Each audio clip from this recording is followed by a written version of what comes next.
আমি আত্মপ্রচার হবে, আমাকে একটু ক্ষমা করতে হবে।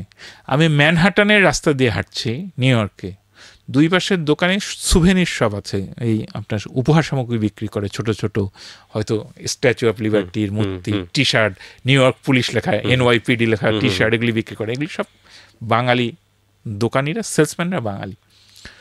আমি হাঁটতে পারি না, এই একজন যদি টের পেয়ে যায় যে আমি যাচ্ছি, ও ডেকে নিয়ে আসবে, বলে এই ক্যাপটা আপনি নেন, এই চাবি রিংটা আপনি নেন। আমি যে আমার তো হাতে জায়গা নাই, এই মগ টক যেগুলি আছে সব দিচ্ছে 2 হাত। আমি ধরেন এখান থেকে ওইখানে যেতে 10টা দোকান পড়বে, আমার 2 হাতে 20টা শপিং ব্যাগ হয়ে যাবে, এগুলি সব গিফট। আপনি আসছেন ভাই, এইটা নেন। আমি সিডনিতে ওই যে ওদের ইয়েটা আছে না, অপেরা হাউসটা, ওইটার সামনে গেছি, আমি দেখেছি একটা লোক পেপসি বিক্রি করছে একটা ছাতার নিচে। হ্যাঁ, লোকটার চেহারাটা বাঙালি বাঙালি, আমি গেলেই তো চিনে ফেলেছে।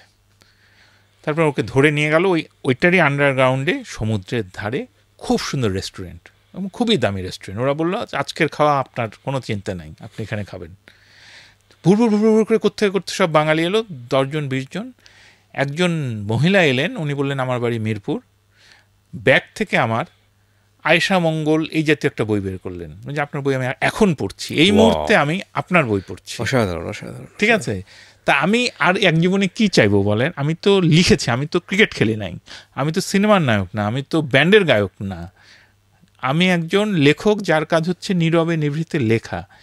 তো আমি যে ভালোবাসাটা পাই, আমি এই জন্য অনেকবার বলেছি যে এই ভালোবাসার যোগ্য আমি না, এটা কিন্তু সর্বত্র পাই। এবং আবার বলি, আমাকে ক্ষমা করবেন, আমি যা পেয়েছি সব লিখে, ভালোবাসা যা পেয়েছি সব লিখে।